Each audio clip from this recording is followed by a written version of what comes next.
c'est l'inverse. Elle était déjà sur Vaiana le 2026 et ils lui ont dit bah tiens vas-y va aussi sur Vaiana 2 tant qu'on y est. Ça aurait du sens ça. Eh ben super. C'est ça. Donc préparez-vous encore à bouffer du Vaiana. Et parce que justement, c'est ce que j'avais dit.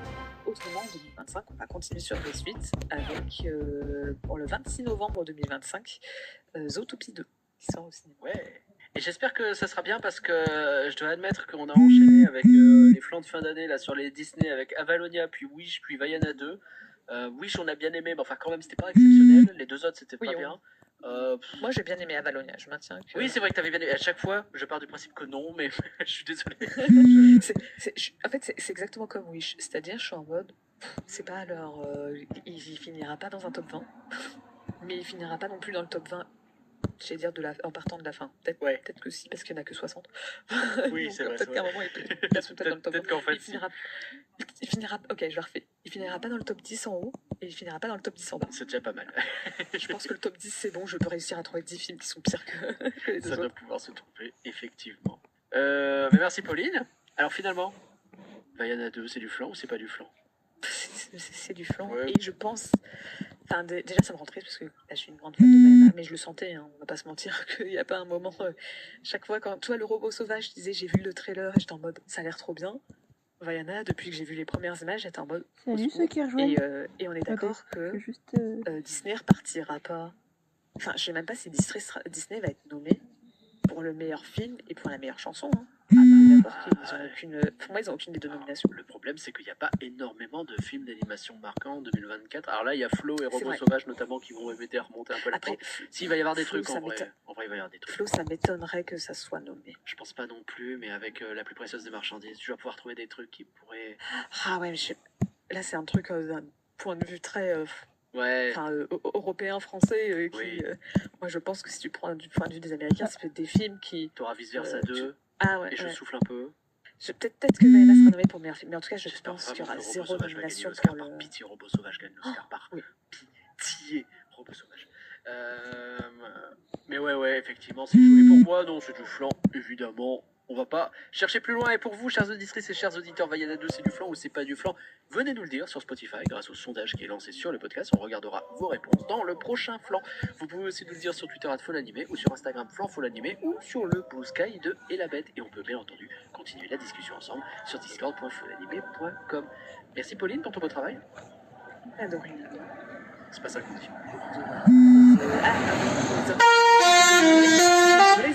Non, attends. Pour les autres. La suite du programme, c'est quoi, dis-moi? Alors, je sais, mais je sais pas à chaque fois, j'ai un doute au moment de le prononcer. Je déteste le dire. Et je vais devoir faire un flanc entier sur ce film. C'est le Seigneur des Anneaux. La revanche des Rohirrim, c'est ça? La guerre des Rohirrim. C'est Rohirrim. Je sais jamais le prononcer. Oui, ça me fait peur à chaque fois que je le vois. Alors, je sais pas le penser vraiment. Rohirrim! Il crie comme ça à chaque fois. N'hésitez pas à partager ce flan, car un flan partagé, c'est un flan qui n'est pas qu'à moi. Donc ce n'est pas du caca. Donc c'est pas du caca moi. Allez, pour les hommes tout le monde, et bye. Bye. Qui es-tu? Qui seras-tu demain? C'est bien toi qui ouvre le chemin. On y va, Vaiana, accomplis ton destin. Je vais l'avoir un coup. Quand il faut, tu dois aller plus haut. Montre-le, que quand c'est trop, on y va, Vaiana, embrasse ta destinée. Je vais l'avoir un coup. Et oui, parce que c'est une période de fête familiale, ça on va y revenir. Et par exemple, avec les premières visites au sanctuaire de l'année, c'est une période aussi plus calme, on en parlera pour la partie dédiée vraiment au tourisme. C'est aussi, Marjorie, une période connue pour son image d'Épinal grâce à la neige japonaise. Et les prémices du printemps font aussi partie de la saison de l'hiver. Donc on abordera tout ça pour ce podcast. Premier point vocabulaire peut-être avant de commencer. Rito, qui signifie le début de l'hiver. Donc c'est généralement le 7 novembre pour l'ancien calendrier lunisolaire du Japon. Oui, exactement, Marjorie.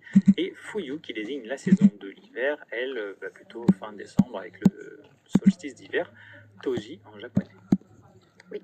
Oui, voilà, on vous a donné le petit vocabulaire un peu traditionnel. Donc, fuyu, c'est le mot que vous retrouverez communément quand on parle de l'hiver au Japon. Et l'hiver japonais, c'est aussi plein de symboles et des représentations que sans doute vous connaissez déjà ou des images visuelles que vous avez en tête, avec notamment le paysage de montagne neigée qui est joliment retraduit par les estampes japonaises de Kusai par exemple.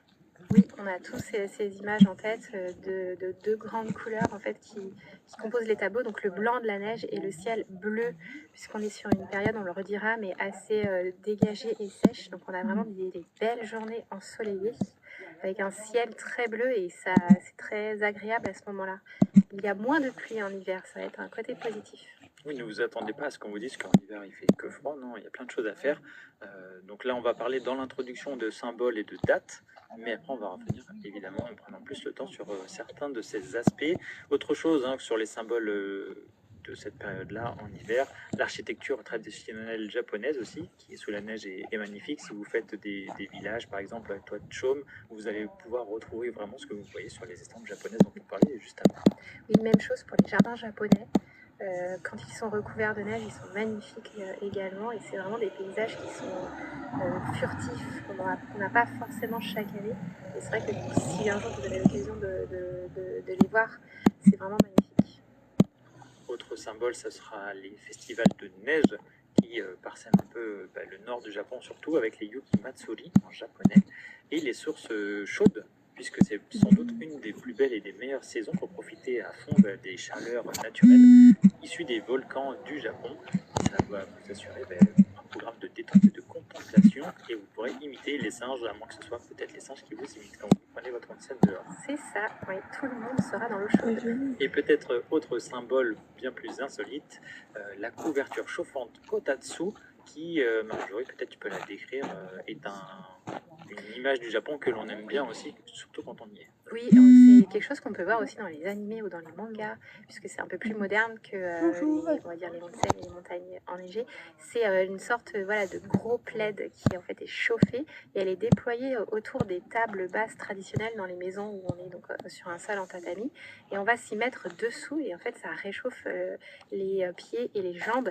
Et en général, comme les maisons traditionnelles japonaises ne sont pas très bien isolées, il fait froid à l'intérieur, enfin le vent passe. Et c'est vrai qu'avec cette couverture chauffante, on est bien au chaud sous la table et on a tendance à y rester des heures et à pas pouvoir en sortir. Donc c'est aussi cette petite chose qui caractérise l'hiver. Vous verrez vraiment qu'en hiver, la Kotatsu. Sinon le reste de l'année, il fait beaucoup trop chaud au Japon pour la supporter. Et puis c'est quelque chose que vous avez peut-être retrouvé si vous faites certaines locations dans certains hôtels, mais on passe aux locations de machiya, les maisons traditionnelles. Par exemple, ça peut être dans les placards, donc n'hésitez pas à vous en servir si vous voyez des couvertures un peu intrigantes, si vous ne connaissez pas déjà. Oui, c'est ça. Faites bien attention à comment le système de chauffage fonctionne, puis après profitez-en bien. Alors en termes de dates, c'est vrai que vous savez maintenant sur Kanpai qu'il y a plusieurs calendriers au Japon, donc il y a beaucoup aussi de dates traditionnelles et particulièrement pour la saison d'hiver. Selon l'ancien calendrier japonais, la 4e saison annuelle c'est bien l'hiver du 7 novembre comme on le disait tout à l'heure au 3 février et la fête Setsubun marque aussi le début de la nouvelle année suivante. Oui voilà, le 3 février c'est une date importante dans l'ancien calendrier. Donc c'est Setsubun qu'on fête encore aujourd'hui au Japon, on vous en a déjà parlé et on vous en reparlera. Et ça annonce le début de la nouvelle année.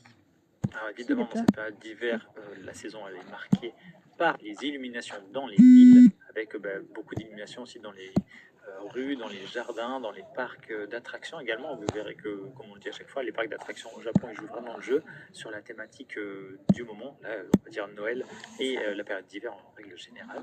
Donc vous allez voir les décos de Noël, les décos du Nouvel An aussi que vous verrez absolument partout à la sauce japonaise.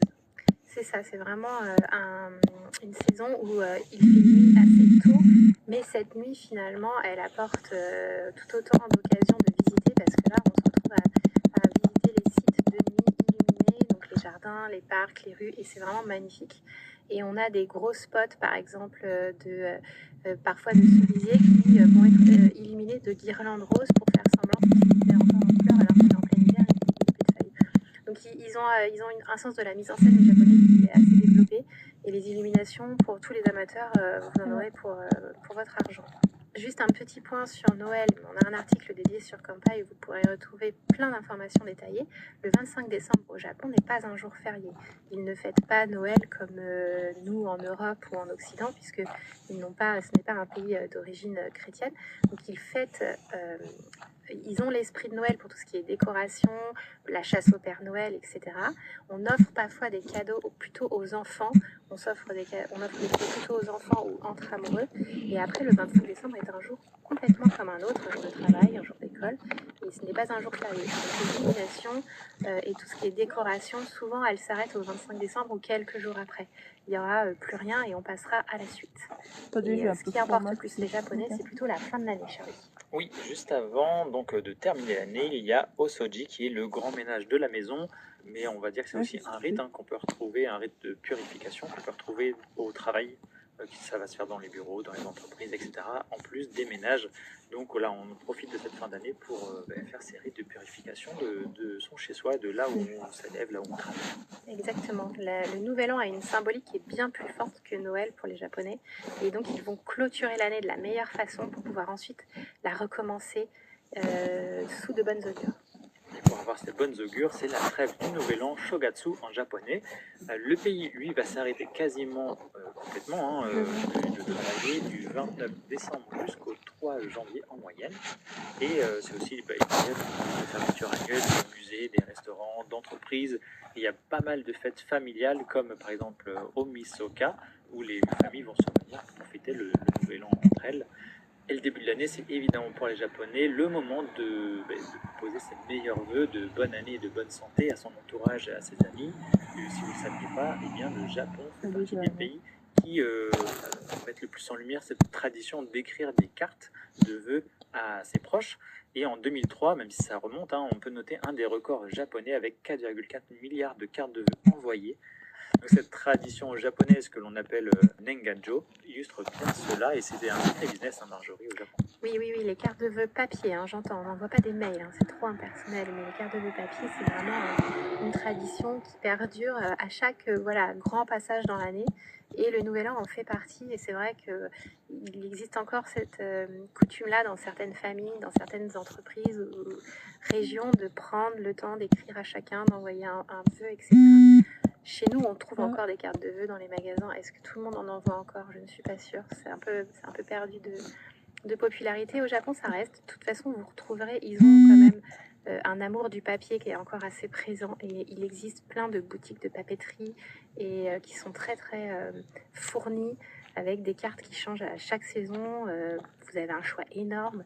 C'est vrai que même en tant que touriste, ça peut être sympa de faire vos emplettes à ce moment-là.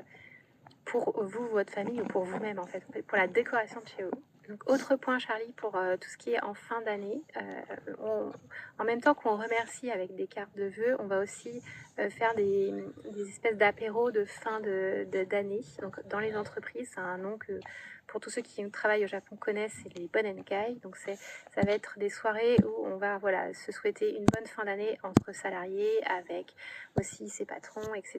Donc c'est une tradition. En général, chaque entreprise offre des Bonenkai à ses salariés. Et il y a aussi le pendant qui peut s'effectuer en début d'année, donc la Shinenkai. Donc Shin, c'est pour le côté nouveau en fait. Donc vous avez la première, on va dire, Bonenkai de l'année qui va s'effectuer aussi au mois de janvier. Donc on a ces deux pendants-là. C'est vrai que c'est aussi pour remercier pour le travail fait par les employés, les salariés. Et c'est un moment convivial que chacun attend en général. Après, faut savoir que c'est des soirées, des fois, c'est comme ce qu'on disait sur le côté des Japonais, ce qui se passe en soirée reste en soirée.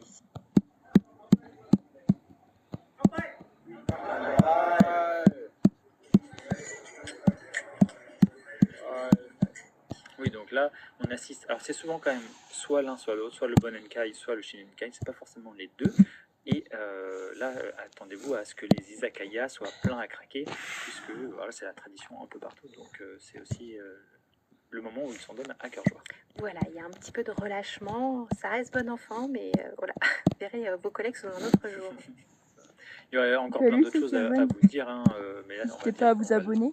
de noter de façon plus Et anecdotique. à mettre des Mais jeunes. il y a la période aussi des étrennes qu'on l'on va donner aux enfants. Il y a une émission célèbre de chant qui est diffusée à la télé depuis 70 ans sur NHK avec le 31 décembre un concours de chant, le Kohaku. Donc voilà, il y a plein de choses comme ça que vous allez pouvoir qui parsèment en fait cette fin d'année et ce début d'année qui sont très cool au Japon. Il y a aussi beaucoup de premières fois, c'est-à-dire les premières fois de l'année, avec par exemple la première visite au sanctuaire de l'année, Atsumode, comme on le disait en début de podcast, le premier lever du soleil, le premier repas de l'année. Il y a plein de choses qui vont être peut-être un peu plus sacralisées dans le quotidien japonais. Oui, cette période du Nouvel An, elle est vraiment très ritualisée. Il y a plein de choses, il y a plein de termes. Ce qu'on vous donne maintenant, c'est des rituels plutôt centrés autour de la famille. On dit merci à ses collègues, merci à ses amis. Après, on va se rassembler en famille. Et ça va pas être un Nouvel An comme chez nous, plus orienté amis, soirée en boîte de nuit ou soirée chez des amis. Là, on va être plus sur quelque chose d'intime et en famille et de spirituel, vu qu'après on fera la première visite au sanctuaire ou au temple, ou alors on ira voir le lever du soleil, soit en haut d'une montagne, soit au bord de la mer. Donc c'est vraiment des choses très très symboliques. Et en dernière chose aussi qu'on peut citer sur tout ce qui est fin d'année, on a aussi les mots de l'année, et le mot de l'année et puis le kanji de l'année qui vont bientôt sortir en décembre. On a des articles à ce sujet sur Kanpai, et dès que vous aurez en fait le classement qui sera sorti, on vous le mettra à jour, on vous le fera diffuser sur les réseaux sociaux. Et on verra quel sera le mot de l'année pour 2024. Est-ce que tu as un pronostic ou pas du tout? Alors les mots de l'année, Charlie, ils sont définis en fonction de l'actualité qui s'est passée. Donc soit c'est lié à des événements sportifs en général, des fois, où des grandes stars du sport japonais, ils vont ressortir. C'est les tendances qui ont été qui ont marqué l'année, exactement. Ce sont les tendances qui ont marqué l'année. Donc soit c'est sportif, soit ça peut être politique, sociétal, s'il y a eu des gros événements dans la société ou des tendances qui sont ressorties. Et puis ça peut être aussi lié à tout ce qui est événement naturel, s'il y a eu des gros typhons ou alors le risque de mégaséisme qu'on a eu cette année pour la première fois. Ça peut être comme ça des tendances qui vont ressortir et on verra quel mot définira l'année 2024. En tout cas, ils ont du choix puisque le Japon n'a pas été ni épargné et a été gâté sur d'autres points de vue. Donc, ils auront du tri à faire pour choisir le bon mot. C'est ça. On attend les votes. Et avant de commencer le cœur même de notre podcast, évidemment, à un moment donné, on arrive en plein hiver. Donc, ce sera la saison du ski dans les stations des Alpes japonaises qui sont assez connues, dans le Tohoku ou dans l'Hokkaido, avec parfois de la neige aussi qui tombe jusqu'à Tokyo, Kyoto. Alors, pas toutes les années, évidemment, mais c'est des choses qui peuvent arriver et donc participer à votre voyage. Oui, si vous avez de la chance. Et en général, après, vous pourrez mitrailler les paysages de Tokyo, Kyoto sous la neige. C'est assez rare. Et après, petit à petit, on va arriver aux prémices du printemps, évidemment, avec le mois de février qui s'annonce un peu plus doux, et puis la suite qui fait que le renouveau de la végétation est en route. C'est ça, on aura déjà des sakuras à voir, suivant les régions, dès le mois de janvier. On en reparlera après, mais des fois ça commence très tôt. Le renouveau de la végétation est en route parfois très tôt, puisque l'archipel a des latitudes qui sont assez importantes entre Okinawa et Hokkaido. Il y a quelques kilomètres. Alors, tout à l'heure, on parlait des dates de l'ancien calendrier, et pour le calendrier actuel, eh bien, on va considérer les mois à partir de la mi-décembre, on va dire que c'est la fin des Koyo, jusqu'à fin février, voire tout début mars, avec le début de la floraison des pruniers. Oui. Ça, c'est à peu près ce qui englobe la saison de l'hiver sur notre calendrier à nous. Et comme tu le disais, encore un énième rappel, mais sur Kanpai, évidemment, on a plein de rubriques, plein de photos. Donc s'il y a des termes ou s'il y a des choses qui vous intéressent de façon plus précise, n'hésitez pas à vous y référer sur kanpai.fr. Eh bien, je crois qu'avec cette longue introduction, Marjorie, on va pouvoir aborder les sujets en 3 titres de notre podcast. Pour commencer, en première partie, nous verrons les différentes floraisons et les conditions météo en hiver au Japon. Donc ça, déjà, ça va bien vous aiguiller sur votre préparation de voyage. Puis en seconde partie, les événements de la saison et enfin les meilleures périodes pour partir, puisque même si c'est une saison, il y a forcément des fenêtres à saisir pour mieux partir. En tout cas, selon ce qu'on veut aussi, soit certains événements, soit avoir moins de monde, etc. Il y a des choses à mettre dans votre logiciel interne d'études de quand partir. C'est ça. Eh bien, en première partie, qui va concerner les différentes floraisons et conditions hivernales. Par principe, l'hiver, c'est évidemment pas la période propice pour les floraisons, puisque la végétation est forcément bien plus endormie que d'habitude par le froid et la neige. Et même si c'est pas la meilleure saison pour visiter les jardins japonais, il y a quand même quelques fleurs qui s'épanouissent pendant cette saison et des arbres qui vont être plus vigoureux et qui restent verts, qui seront mis à l'honneur pendant cette période-là. Et vous savez qu'au Japon, hein, comme pour leur gastronomie ou pour leur floraison, ils aiment bien mettre en valeur ce qui existe à un moment T de l'année. Donc on peut citer pour les arbres, par exemple, les 3 amis de l'hiver, c'est comme ça qu'on les appelle, qu'on les surnomme, qui sont le pin du Japon, Matsu en japonais, le bambou, Take, et le prunier, Ume. Ces végétaux de bon augure sont regroupés sous l'appellation Shochikubai en japonais, qui littéralement veut dire pin, bambou, prunier, même si c'est pas ce que je viens de vous dire. Parce qu'en fait, Sho, ce sera pour le pin, Chiku, ce sera pour le bambou, et Bai, ce sera pour le prunier. Comme ça, peut-être si vous partez au Japon, eh bien, vous pouvez savoir dire pain, bambou et prunier. Ce sera peut-être pas ce qui va vous apporter à boire et à manger, mais ça peut être sympa quand même. Si vous faites de l'ikebana, ça peut vous servir. Oui, voilà, par exemple. Et d'ailleurs, le pain et le bambou, ça va évoquer, en termes de symbole, plutôt la vigueur de la vie, car ils restent verdoyants même en hiver, et ils sont tous deux associés à la prospérité aussi dans la culture japonaise.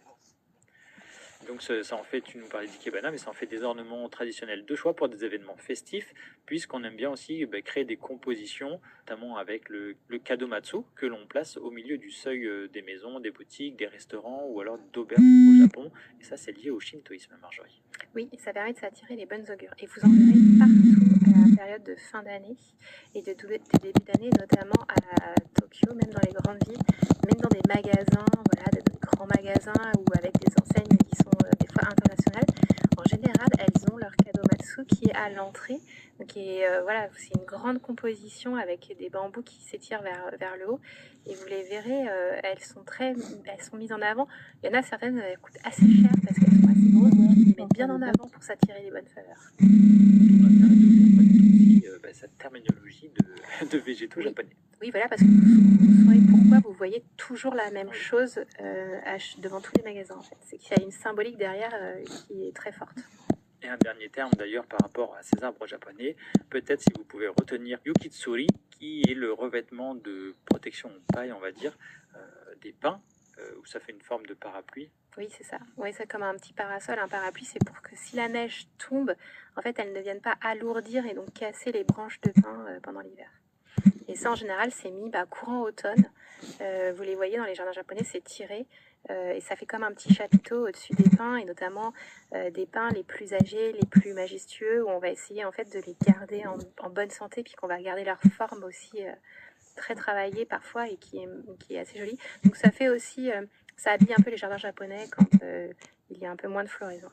Et donc, concernant les floraisons à voir en hiver, on vous en a sélectionné quelques-unes. Donc, les principales, c'est celles qui sont les plus faciles à voir. Alors, on va commencer par les camélias, donc Tsubaki en japonais. Donc, c'est comme chez nous, les mêmes camélias qui vont fleurir en hiver. Et alors, je vais vous donner quelques destinations assez connues et assez jolies pour les observer. Donc, on a à Tokyo, le jardin Shinpaso Teien, donc qui se trouve pas loin donc de l'hôtel éponyme, et il y a donc une colline aux camélias qui est donc baptisée Tsubaki Yama et qui se recouvre de fleurs de janvier à mars. Plus, vous avez aussi tout le jardin à visiter. Donc on a une fiche sur campagne, n'hésitez pas à aller voir les différentes animations au cours de ce jardin. Il est assez luxueux, il est assez joli à visiter. On a aussi à Matsue Yushien. Donc ça c'est pareil, c'est un jardin sur la camélia, très joli si vous visitez Matsue, donc du côté de la mer du Japon. On a un temple à Kyoto, le Jonangu, qu'on connaît aussi pour les pruniers, donc un peu plus tard dans la saison, mais qui est aussi très beau avec des camélias sur des mousses, donc c'est très joli. On a, si on retourne un peu dans Tokyo, enfin dans la préfecture de Tokyo, on a l'île d'Izu-Oshima, qui est très connue pour sa production de camélias, et donc elle va le célébrer en fait cette spécialité-là tout l'hiver. Elle a un matsuri important qui se déroule pendant plusieurs semaines en hiver, et on peut y observer jusqu'à 3 millions de camélias en fleurs. Alors peut-être pas tous en même temps, mais en tout cas il y en a quand même pas mal. Donc c'est l'occasion d'aller visiter les îles d'Izu qui sont au large du Pacifique. Et puis une dernière destination plus rurale, donc c'est vers Tokushima sur l'île de Shikoku. vous avez le Tsubaki Nature Park. Donc ça, c'est pareil, c'est un site où vous verrez beaucoup de camélias en fleurs au même endroit. Donc ça, c'était pour les camélias. Une autre fleur aussi que l'on retrouve en hiver, ce sont les pivoines d'hiver. Donc Fuyu Botan ou Kan Botan. Donc Botan, c'est pour le mot pivoine et donc Fuyu associé à l'hiver. Donc c'est une plante, la pivoine, qui a été importée de Chine, qui fleurit habituellement au printemps, que même chez nous on peut la voir au printemps. Et là, cette floraison hivernale, elle est le résultat en fait d'une culture spécifique où la plante a été mise dans une sorte d'hibernation artificielle pendant l'été, pendant le printemps et l'été, pour pas qu'elle avance en croissance. Et elle est en fait, c'est pour ça après elle est remise en terre au moment de l'hiver, et c'est à ce moment-là qu'elle fleurit avec le soleil en fait hivernal. Salut ceux qui La rejoignent. pivoine, c'est aussi une fleur qu'on en voit beaucoup sur les tatouages stylisés japonais. Oui, elle est assez délicate, elle est assez aimée des Japonais pour son côté. Donc on va retrouver des petits jardins dans des enceintes où des pivoines vont être exposées. Après, ça sera jamais des grandes plaines ou un paysage grandiose, ça va être par touche qu'on va avoir ça.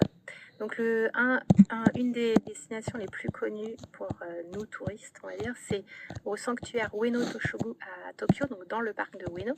Vous avez le jardin Botan-en qui est ouvert pendant l'hiver au moment de la floraison de ces pivoines.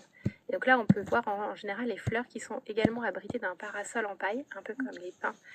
C'est pareil, c'est pour protéger les fleurs et les feuilles d'une tombée de neige éventuelle ou alors du vent. On peut citer aussi à Tokyo les jardins Hamarikyu et Kyushiban-rikyu, qui hébergent aussi quelques pivoines d'hiver. C'est assez joli, surtout que ce sont des jardins qui sont de toute façon de base très beaux. Et on peut aussi aller à Kamakura. Vous avez le jardin Shinen Botaen au sein du sanctuaire Tsurugaoka Hachimangu. C'est pareil, c'est le grand sanctuaire de Kamakura, donc on en profite pour visiter la ville et en même temps on voit les pivoines. Et si vous voulez vous rendre dans un temple un peu plus écarté, mais qui est aussi très joli à cette période, vous avez le temple Sekkoji à Katsuragi dans la préfecture de Nara, donc qui est connu pour ses expositions de pivoines d'hiver. Et là, vous êtes un peu plus dans la nature, vous sortez un peu des circuits touristiques connus.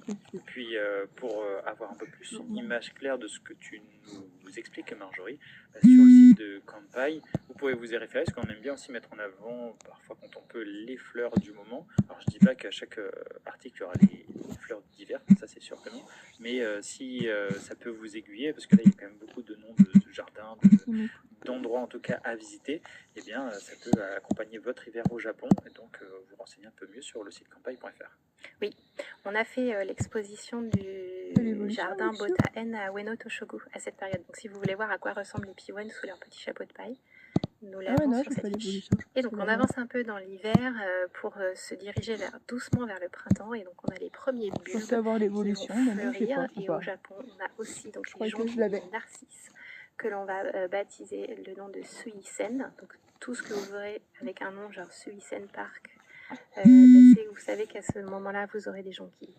Donc ça va être plutôt sur des destinations rurales qu'on va retrouver de ce genre de fleurs. On en a aussi beaucoup au bord de la mer avec la vue sur les falaises et sur l'eau. Donc par contre, pour vous citer quand même quelque chose le plus près de Tokyo, on peut citer le parc Kasai Rinkai qui est dans la baie de Tokyo, qui est non loin en fait du parc Disneyland, et qui a des narcisses qui fleurissent en janvier-février. Donc ça, c'est pour être proche de la capitale. Sinon, on peut partir dans la préfecture de Shimane, donc côté mer du Japon, au parc Karaoto Suisen Park. Donc il y a une floraison de mi-décembre à fin février, alors en moyenne, je vous donne toujours ça. Donc là, c'est ce que je vous disais, vous avez en fait la vue avec les falaises en fond. Donc vous avez la mer accidentée, le littoral accidenté, et le champ de jonquilles qui va jouxter la mer du Japon. Ensuite, on a l'île d'Awajishima qui est aussi connue pour ses narcisses. Donc, c'est la grande île de la baie d'Osaka que l'on rejoint par Kobe. Il y a un pont par Tokushima depuis l'île de Shikoku, c'est l'autre pont. Donc, sur l'île d'Awaji, on a le champ Nada Kuroiwa Narcissus Field. Donc, c'est en anglais la fin du mot. Et donc qui est assez réputé. Il y avait aussi un autre champ qui était une ferme agricole à Tachikawa, mais qui sont définitivement fermés depuis l'année dernière. Pour avoir vérifié sur leur site internet, ils parlaient d'une dernière ouverture en 2024. Donc je pense que celui-ci est aujourd'hui fermé. Donc à Nagasaki, on a aussi le Suisen no Sato Observatory. Et puis, si on retourne sur le principal, à Shimoda, au sud de la péninsule Izu, on a un festival qui s'appelle le Tsumekisaki Narcissus Festival qui se tient au cours du mois de juillet. Donc c'est pareil, à Shimoda, vous aurez aussi des narcisses et des jonquilles au bord de la falaise. C'est vraiment, je pense, l'image d'Épinal avec ses fleurs. Comme quoi, déjà, juste avec ces trois espèces de fleurs, en fait, on a beaucoup de sites que l'on peut voir au Japon et qui sont un peu dédiés à ces plantes-là pour les mettre en valeur. Oui, puis on vous donne vraiment une sélection de sélections. Il y en a plein d'autres. Là, c'est pour vous donner quelques noms avec des photos vraiment sympas à faire. Et puis, on arrive aux deux stars de l'hiver. Non, le dernier, c'est pas le stars du printemps, mon Dieu. Mais tu peux nous parler des pruniers, par exemple. Oui, on arrive aux deux premières vraies floraisons, on va dire, connues. Donc les pruniers, ume en japonais. Donc c'est la première floraison printanière qui débute en général courant février jusqu'à début mars. Donc on a un article sur Kampai sur les pruniers, donc ça s'appelle première floraison. Prunier japonais, la première floraison. Donc on vous détaille toute l'histoire des pruniers et aussi tous les sites à voir. Il y en a pas mal puisque c'est un peu la première floraison qui était contemplée dans l'Antiquité avant les sakuras. Donc niveau historique, c'est assez important. Donc on va le retrouver sur beaucoup de sites. Premier site sur lequel on peut vous dire, c'est tous les sanctuaires en fait Tenmangu du Japon. Ils ont des fleurs de prunier à voir, puisque ces sanctuaires-là étaient dédiés à Michizane, et qui était donc un homme de lettres qui adorait cette fleur-là, qui la vénérait. Et donc tous les sites, toutes les enceintes Tenmangu du Japon, elles ont des parcs aux pruniers, ou alors elles exposent des bonsaïs de pruniers pour cette saison. Le premier Tenmangu le plus grand que l'on connaît, c'est le Dazaifu de Fukuoka. C'est là où vous verrez le plus de pruniers, mais après vous pouvez aller dans les Tenmangu, partout dans les villes proches où vous êtes. On a aussi le jardin, un des grands jardins japonais à Mito, donc Kairakuen, qui est donc connu aussi pour ses pruniers. Donc c'est dans la préfecture d'Ibaraki, au nord-est de Tokyo. On y avait été une année pour sa floraison de pruniers, donc je vous invite à aller voir les photos, elles sont magnifiques. Si on va un peu plus au sud, on a aussi la ville d'Odawara qui est connue pour ses pruniers, notamment ils ont des parcs aux pruniers sur le long à flanc de montagne, etc. Donc Odawara est connu pour ça. On a aussi Atami qui est une destination connue pour les pruniers qui ont tout ce qui est les parcs Beirin. En fait, ça veut dire bosquet de pruniers en japonais. Donc, si vous voyez aussi ces noms-là dans des spots où vous êtes à côté, vous savez qu'il y aura des pruniers en fleurs à voir. Et dernière adresse qu'on peut citer, c'est dans la préfecture de Nara, alors à l'est du centre-ville de Nara, donc pas tout à fait dans le centre-ville historique, mais plus à l'est de la préfecture, pas loin de Mie. Vous avez le parc qui s'appelle Tsukigase Plume Grove, et donc là il y a à peu près 10 000 pruniers en fleurs, donc c'est assez joli, c'est plutôt côté rural, on ne sera pas du tout dans la ville. Et on aura 10 000 pruniers en fleurs le long des bords d'une vallée. Les fleurs de pruniers, c'est en général blanc ou rouge, pour vous donner un aperçu. Vous avez du rose également, mais quelques aperçus. Donc, si vous n'êtes pas pour les sakuras, si vous n'êtes pas au Japon pour les sakuras, et que vous alliez un peu plus tôt, les pruniers, ça vous fait très effectivement les arbres pas la même grandeur. En fait, les branches sont plus courtes, les fleurs sont plus petites, mais vous avez ce côté qui est très délicat, qui est assez joli. Oui, on retrouve ce côté délicat des feuilles de prunier là pour le coup. Et puis, comme tu nous l'expliques, il y a plein d'endroits où on met en valeur ces arbres-là et par paquet de 10 000 par exemple. C'est ça. Après, c'est vrai que plus on est au proche du pic, voilà, vous n'aurez pas l'arbre, il ne va pas foisonner autant que le cerisier. Vous allez toujours voir l'écorce. Vous allez toujours voir la branche en fait qui tient les fleurs. Ça fait partie aussi de la beauté du prunier. C'est du prunier qu'on retrouve aussi d'ailleurs sur les estampes. Oui. Je m'étais rechargé. C'est partie des symboles du Japon en hiver. C'est ça. Et enfin, dernière floraison, et là on attaque le printemps dans le dur, on va parler donc des cerisiers, donc les fameuses sakura. Donc il y a des premières floraisons qui commencent dès janvier de cerisiers, et notamment à Okinawa, puisque c'est la première partie du Japon qui va gagner en soleil et en chaleur. Et donc on a une adresse qui est assez connue à Okinawa, à Honto, donc sur l'île principale, c'est les ruines du château de Nakijin. Donc on avait fait une fiche à l'époque, on y avait été hors saison des sakura, mais c'est très joli aussi à toutes les saisons. Donc là vous avez vraiment les premières floraisons de sakura. Et puis vous avez aussi, on peut citer les sakura précoces qui sont vraiment à la mode ces dernières années au Japon et sur les réseaux sociaux, notamment à Kawazu. Donc c'est aussi dans la péninsule d'Izu, donc avec les Kawazu Sakura. Donc c'est les sakura précoces qui fleurissent à partir du mois de février. Les fleurs sont d'un rose soutenu assez vif, qui sont différents des Somei Yoshino, les cerisiers classiques du Japon.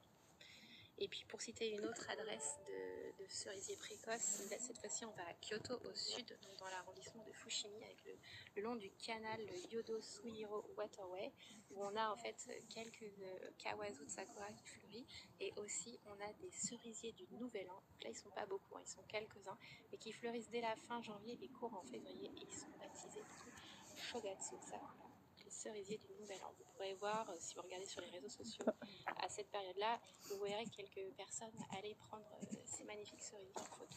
Et on a aussi d'autres espèces de cerisiers précoces que vous pourrez rencontrer si vous les chassez. Ce sont les kan sakura, les kanhi sakura et les okame sakura. Donc c'est pareil, ils ont une couleur rose qui est tout un peu soutenue. Des fois, ils sont en forme de pétales qui descendent vers le bas.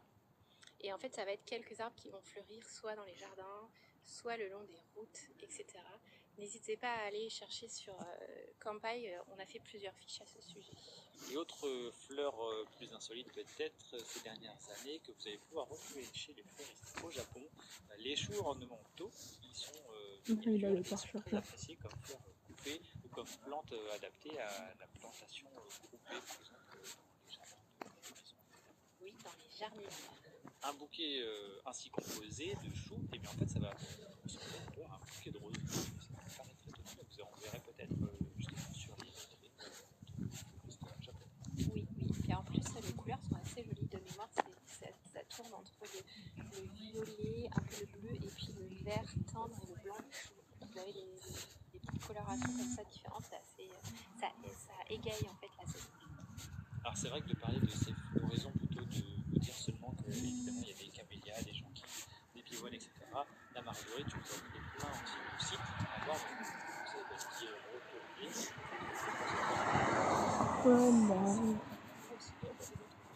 Et vous donner des choses à faire à certaines qui peuvent vous motiver à vivre certaines régions et peut-être sortir un peu des sentiers battus qui sont plus à Kyoto par exemple. C'est vraiment quelque chose que l'on a apprécié de ne pas faire et c'est aussi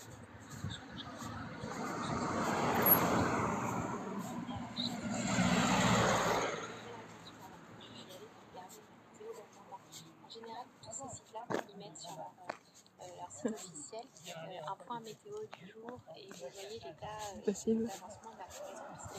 Aujourd'hui, voilà, un coup de vent, ça peut tout faire tomber. Donc, surtout quand on vous donne les dates, c'est un peu réservé un voyage pour essayer de donner un peu de possibilité et regarder jusqu'au dernier moment pour profiter au maximum. Les Japonais sont dans sa vie pour aller contempler ces floraisons. Donc eux, ils mettent sur leur site internet des images de l'expression. On peut aussi voir une félicité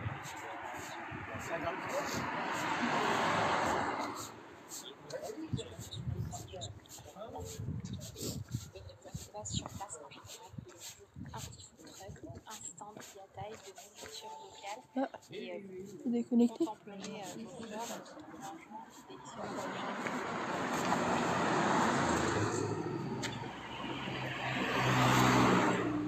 On va pouvoir continuer la première partie de ce podcast en parlant justement de la météo en hiver au Japon. C'est une saison qui, c'est vrai, est de plus en plus courte au regard du réchauffement climatique qui est déjà entamé, avec un automne qui va être retardé et le printemps qui se fait de plus en plus précoce. Oui, d'ailleurs, pour cette année, les Koyo, d'habitude les qui sont tardifs, cette année, ils s'appellent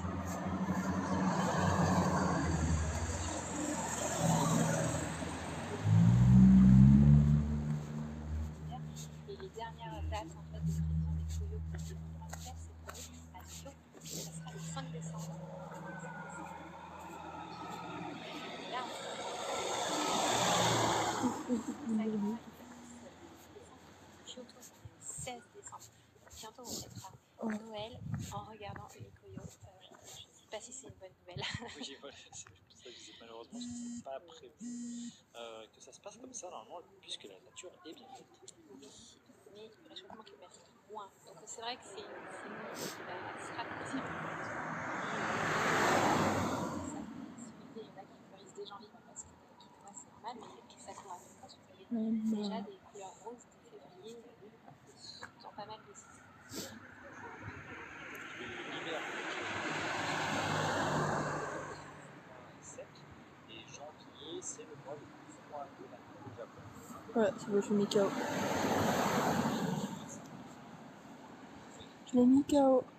Je disais tout à l'heure, le Japon étant très fort, on ne peut pas se fixer à être sur le terrain. Le Japon, bien sûr, C'est plutôt la grande ville touristique. Si vous allez dans les Alpes, au nord, vous aurez forcément plus froid parce qu'il y a de la neige. Je vais mettre notre coco, Si vous vas-y. êtes vers le littoral pacifique, vous aurez un peu plus chaud. Voilà, j'ai mis notre coco.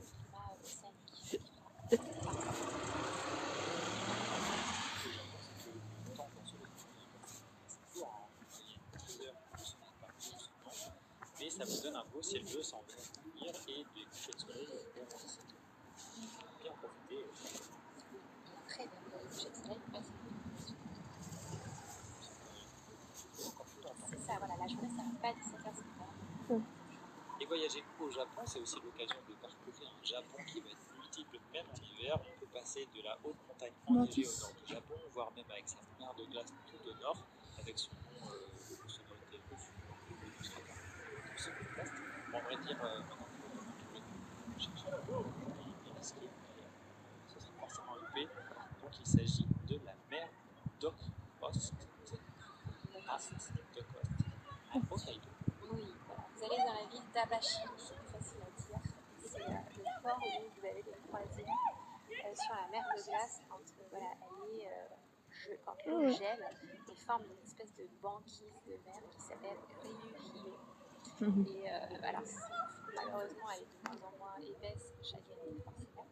Mais ça reste un des paysages typiques du Japon pour ceux qui aiment l'archipel blanc sous la neige.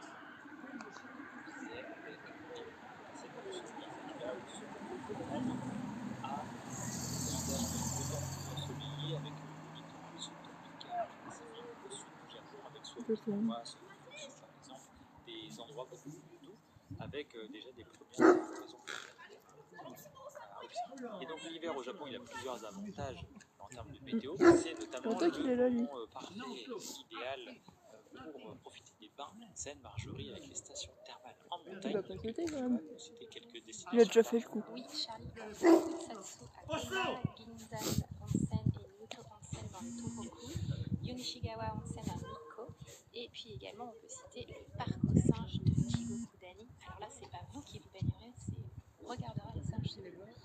Ce qu'on avait dit en intro. Toutes ces stations thermales, elles battent leur plein à cette saison. Donc il peut y avoir du cyclisme japonais et étranger. C'est vrai qu'elles sont magnifiques parce qu'elles sont en général recouvertes de neige et vous profitez de la chaleur volcanique tout en contemplant les Bon, allez, je continue. en mangeant un très bon repas. C'est un passe-temps voyage en hiver qui est vraiment très agréable. Je vais essayer au moins de faire 1 heure de live. Oh bah j'aurai 1 heure. Et puis ça nous tient à cœur à Kanpai, mais on ne cessera de vous répéter que observer le mont Fuji, c'est quelque chose qui est parfois rare si on veut l'observer, comme sur les belles photos avec le ciel bleu, etc.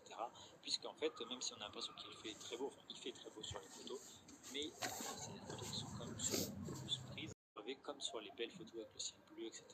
Puisqu'en fait, même si on a l'impression qu'il fait très beau, enfin il fait très beau sur les photos, mais c'est des photos qui sont comme plus prises, comme sur les belles photos avec le ciel bleu, etc. Puisqu'en fait, même si on a l'impression qu'il fait très beau, enfin il fait très beau sur les photos, mais c'est des photos qui sont comme plus prises.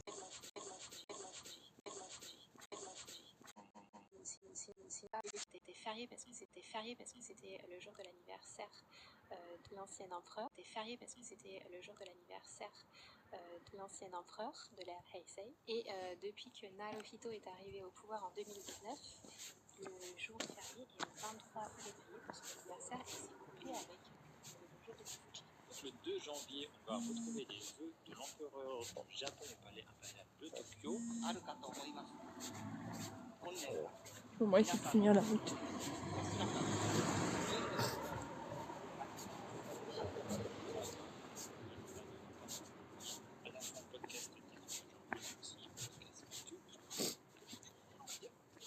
Le 9 janvier, vous avez Seijin no Hi, la fête de la majorité, les 20 ans. On a un article dédié sur ça, Marjorie.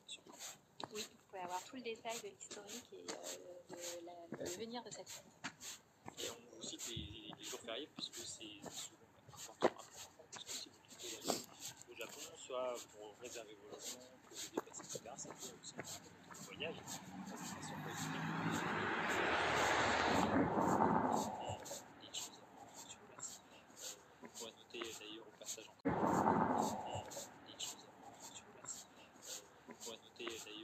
encore deux autres dates avec le 11 février, le jour d'anniversaire de la fondation du Japon.